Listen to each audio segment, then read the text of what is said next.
ne nuk kemi mujt me brenda kurikules me përfshi këtë sistemin jo vetëm të mësimdhënies, por edhe të mësimdhënies, edhe të kujdesit, edhe të komunikimit, edhe të zhvillimit social brenda institucionit shkollor.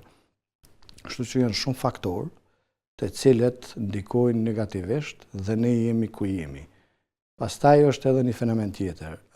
Historikisht flitet që gjonat që ngurcohen edhe shtrëngohen, ato janë më të rrezikshme për me ardhur deri te një fenomen i cili mundet me kriju probleme. Dhe ne sikur i kemi shtrëngu fëmijët sepse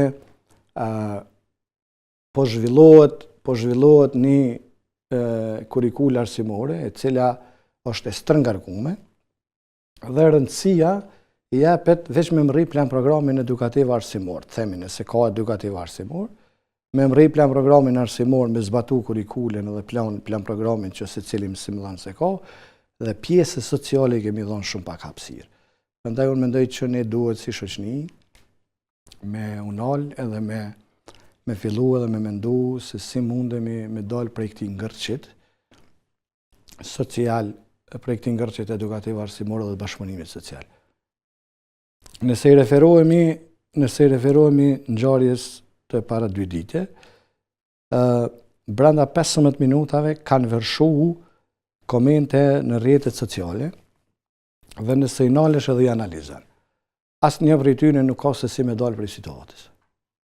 Asnjë koment prej tyre nuk është si me dalë prej situatës. Ka komente që e gjykojnë mësimdhënësin, edhe ka komente që e gjykojnë nxënësin. Dhe nuk ka ne sikur jemi të prirë me bëu gjyqin publik.